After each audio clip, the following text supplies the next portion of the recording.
Hi everyone, my name is Lusya and I'm part of the disability provider community. Today, we're diving into a new bill that is set to make some important changes to the NDIS. I am of course referring to the National Disability Insurance Scheme Amendment Bill 2024. So this is supposed to be the first bill in a series of proposed legislative changes to the NDIS Act 2013. I thought it would be helpful to start with an overview of the proposed changes before going into more detailed discussions in the future videos. Given the complexity of this topic, both in terms of navigating government documents and understanding the sensitive issues at play, I think it is important for those of us in the provider community to stay informed about these developments. So let's not waste time and let's jump in. So the new bill proposes two main objectives. First one is that the bill will introduce new definitions of disability supports. This change aims to narrow the scope of what supports can be funded under the NDIS, making sure only appropriate supports receive funding. The second objective being new assessment process. There will be a new process for assessment in gaining entry into NDIS. The process includes two eligibility streams, one being early intervention and the other disability requirements, or you could qualify for both. So the bill itself consists of two schedules. Schedule 1 of the bill is divided into 3 parts, each focusing on different aspects of the NDIS. This part clarifies what is considered NDIS supports, helping to define more clearly what services and aids are covered under the NDIS. New procedures are introduced for assessing participant needs, likely aiming to make the assessment process more efficient or accurate. The focus shifts from providing reasonable and necessary supports to ensuring reasonable and necessary budgets, suggesting a change in how funds are allocated and managed for participants. Schedule 1, Part 2, Legislative Amendments. This includes an amendment to the legislation Regulation 2015, which exempts the rules and the legislative instruments under the NDIS Act from sunsetting. Sunsetting is a process where legislation automatically expires after a certain period unless it is renewed. This exemption means that these rules and instruments will remain in effect indefinitely unless specifically repealed or amended. Schedule 1, Part 3, Transitional Arrangements. This part outlines the transitional arrangements to ensure that the changes introduced in the earlier parts are implemented smoothly. This might include timelines, guidelines, or temporary measures to facilitate the transition to the new processes and the rules. In simpler terms, Schedule 1 aims to redefine what supports the NDIS covers, change how participants' needs are assessed, and ensure the legislative rules remain in effect without needing renewal. Additionally, it includes steps to make sure these changes are applied smoothly. So let's jump into Schedule 2, Part 1, which focuses on enhancing quality and safeguarding measures within the NDIS. Specifically, it involves quality auditors' approvals. Amendments are made to the process for approving quality auditors, who are responsible for ensuring the NDIS services meet established standards. Part 2 of Schedule 2 focuses on infringement notices. The bill expands the authority to issue infringement notices, which are penalties for breaches of rules or standards, to executive level 2 officers. Previously, this authority was reserved for senior executive service officers who are higher up in the organizational hierarchy. So in simpler terms, Schedule 2 aims to improve the system of maintaining quality and safety in the NDIS by making it easier to approve quality auditors and broadening the range of officers who can issue penalties for non-compliance. So just a little bit of background, you see the NDIS was set up to replace a patchwork of disability support services across states and territories with something more consistent. But a decade later, there are a lot of uncovered issues that went on undetected for a long time, which make NDIS unsustainable in the long run. So, to quote, government ministers and stakeholders have raised concerns that the scheme is financially unsustainable, that fraudulent providers are claiming funds without providing proper care, and that there has been a large increase in the number of children in the scheme. So what's the solution? The NDIS Amendment Bill. It's the government's response to a big review of the NDIS. This review spoke to thousands of people in the disability sector and made 26 recommendations. The bill tackles some of the key ones. So the bill aims to make things clearer for participants, help people with disabilities make their own decisions, and better support young kids and their families. There's also a new focus on mental health supports and tightening up rules for the providers. In a nutshell, this bill clarifies what support means under the NDIS, tweaks how funding works, especially for early intervention, and ensures fairer rules for everyone involved. Well, at least that's what they said. So back in October 2022, Minister of the NDIS Bill Shorten launched a major initiative, a comprehensive review of the NDIS. They didn't just go through the motions, they engaged over 2,000 people in consultations and received a staggering 2,500 of submissions. That's a huge shout out to everyone who took the time to share their insights and experience in order to improve NDIS. Now let's fast forward to today, and we've got the NDIS review report titled Working Together to Deliver NDIS, packed with 26 recommendations aimed at improving the scheme. It's clear that this wasn't just a report for the sake of it, it's paving the way for real change. Or at least, we hope so. And here's the exciting part, the government is listening. They've introduced the first in a series of bills in response to these recommendations. This bill marks a significant step towards making the NDIS fairer and more effective, hopefully. So just a quick recap, this bill, a first in a series of pro-legislative changes the government will make in response to the recommendations of the NDIS review, and is all about making NDIS journey smoother and fairer for the participants. Let's have a look at some of these recommendations. First off, recommendation 3 calls for a fairer and more consistent participant pathway.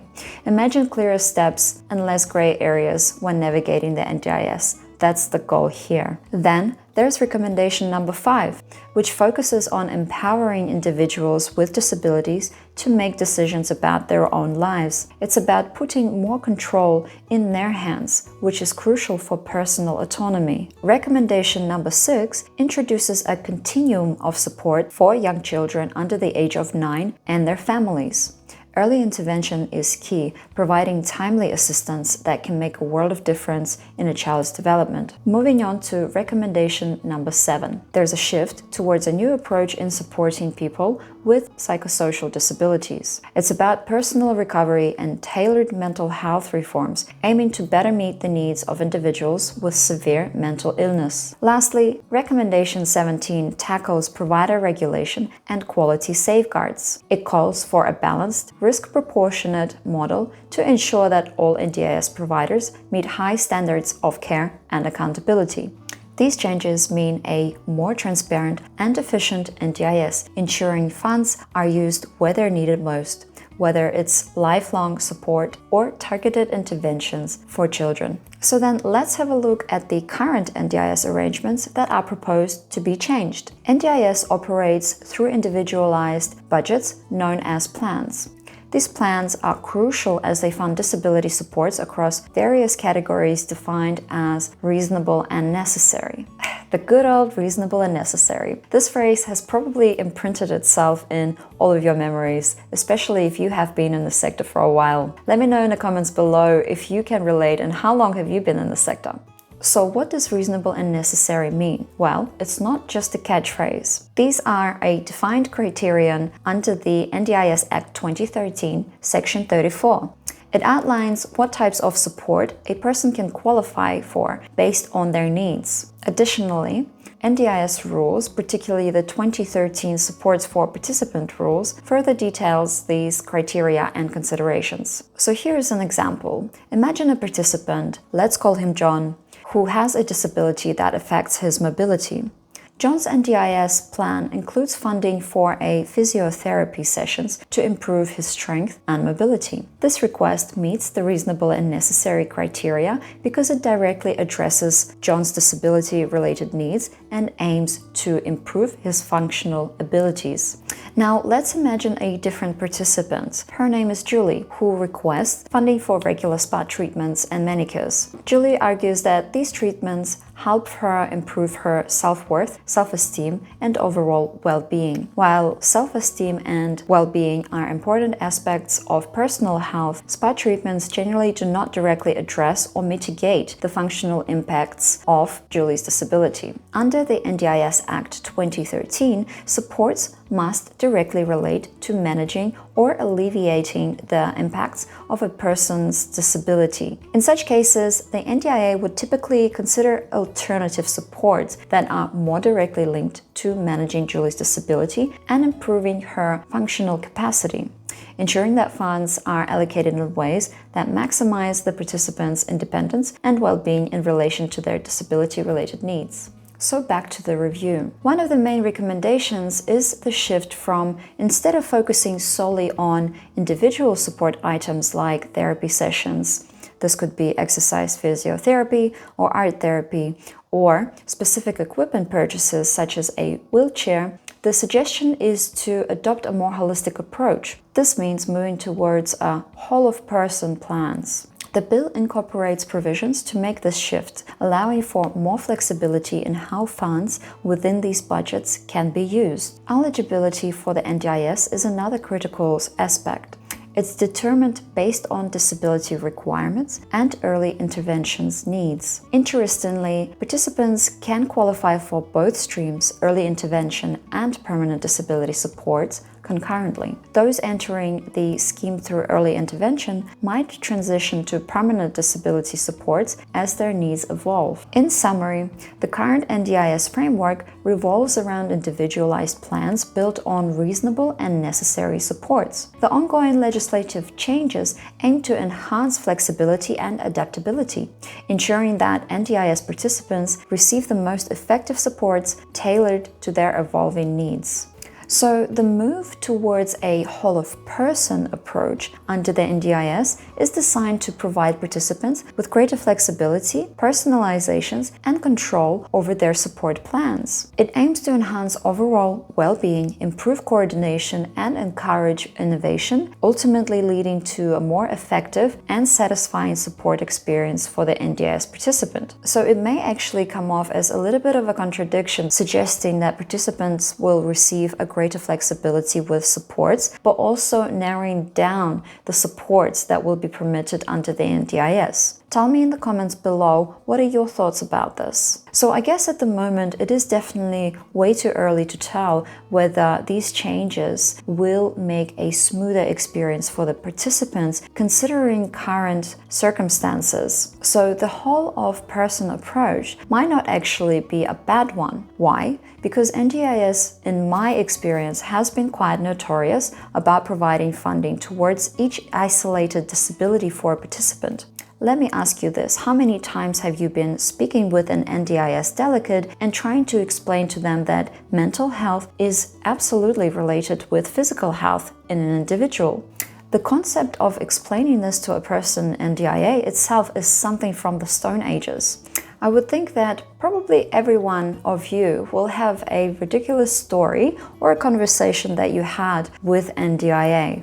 If you feel like sharing one of those stories, you can send them to this email. So let's perhaps speculate a little bit about the benefits from the whole-of-person approach and what it could mean. Just a disclaimer though, following are just my speculations. As we know, under the current system, participants receive funding for a specific item or service, such as exercise physiotherapy or let's say a specialized mattress. While these supports are essential, they are quite specific if stated in the plan. The whole-of-person approach allows participants to allocate their funding more flexibly, tailoring their supports to better suit their unique needs and preferences. So, for example, in the beginning of the participant's plan, they might decide to spend more on social activities that improve their mental health. Rather than being restricted to predetermined categories, they're able to choose their priorities. And maybe later down the line, they decide to put the emphasis on their physical well-being. How great would that be? So here we go, speculation number 1, enhanced focus on overall well-being. A holistic approach considers the participants' overall well-being. Rather than just focusing on isolated aspects of the disability, which is currently the norm, this comprehensive view can lead to a more effective support plan that enhances physical, mental, and social well-being. By addressing multiple sides of a participant's life, the NDIS can help them achieve a better quality of life. Speculation number 2 is the empowerment and choice. Participants gain greater control over their support plans, empowering them to make decisions that best align with their goals and aspirations. This increased autonomy can boost participants' confidence and satisfactions with their NDIS experience, as they feel more involved in shaping their own lives. Adaptability to changing needs. As I mentioned before, rather than being locked into specific or stated supports, participants can adjust their plans to reflect their evolving needs. This flexibility ensures that the support provided remain relevant and effective throughout their NDIS journey. So my last speculation is the streamlined administrative processes. By shifting to the whole-of-person plans, the administrative burden on both participants and the NDIS may be reduced. Simplifying the planning and funding process can lead to a more efficient service delivery, faster implementation of supports, and hopefully for the support coordinators and psychosocial recovery coaches, a better way to reporting and preparing for plan reviews. So those were my speculations about some of the changes to the NDIS, and of course they seem like something out of this world. Let me know what you think. So let's come back to the NDIS and briefly have a look at some of the key issues with it. First up, the cost. The total expenditure for the NDIS was at 35 billion in 2022 to 2023 and is expected to grow to a staggering 92 billion in 2032-2033. Prime Minister Anthony Albanese has voiced concerns calling the funding unsustainable. The federal government is urging state and territory governments to pitch in more. While this bill doesn't directly address how funding is split between federal and state governments, it aims to clarify the overall costs and include some cost-saving measures. Next, fraud. I've already spoken about this in my previous video, so have a look over here.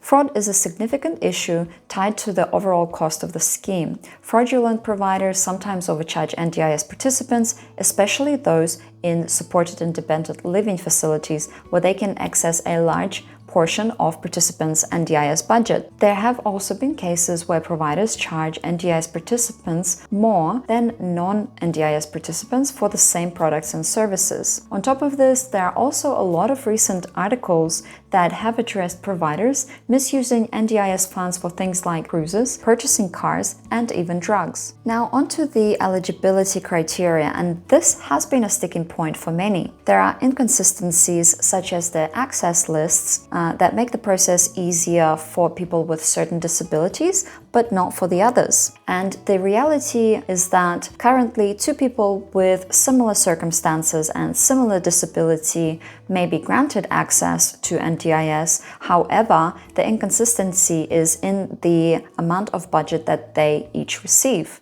One could have the right amount of funding that manages their disability well and builds their independence. However, the other person in similar circumstances with the similar disabilities will have much lower funding, and you have to prove over and over that this person needs more. Plus, there's also a nightmare of paperwork that you need to supply over and over. For example, a person might have a spinal cord injury which is permanent in nature, but yet they have to prove pretty much every year that they still have it. Now, on top of this, there has been a noticeable rise in the number of children entering the scheme. While it's fantastic that more and more kids are able to receive the supports that they require, this influx is contributing to the higher costs now and is likely to contribute to it in the future as well. So in the whole grand scheme of things, there are policies that are addressing these issues.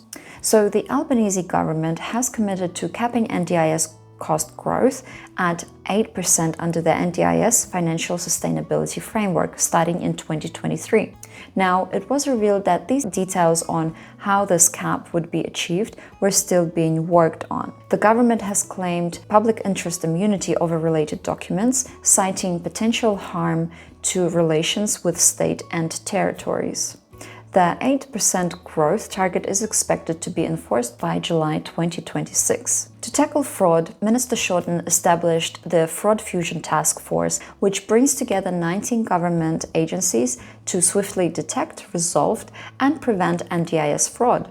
In its first year, the task force investigated 1 billion in NDIS payments. By June 2024, there is now 500 compliance investigations underway. There is also 220 specific investigations, which are more serious, underway. There's 20 prosecutions in the courts, and there's another 12 sitting in the directors of public prosecutions to proceed with. Additionally, the new task force is targeting unfair wedding tax prices, where NDIS participants are being charged more than non-participants for the same services. There has already been an amendment to NDIS Code of Conduct back at the end of 2023 to include price differentiation rules for products, but not services. So this is something that they are still working on. Increasing NDIA capabilities. The 2023-24 budget includes 732.9 million over 4 years to make the NDIS better. This money will help the NDIA improve its workforce, support participants in managing their plans, and make plans more flexible and transparent. It also aims to improve independent living options, ensure services are effective and based on evidence, and test new payment models to encourage better service delivery. Additionally, it focuses on helping First Nations and remote communities at fighting fraud. These changes are expected to save the NDIS 15.3 billion over the next 4 years. Thank you for watching. Stay informed and stay ethical. Don't forget to like, subscribe, and share with others, as it is a free way to support my channel and hopefully for these videos to reach those that will find this information useful. And I will see you in the next video. Bye!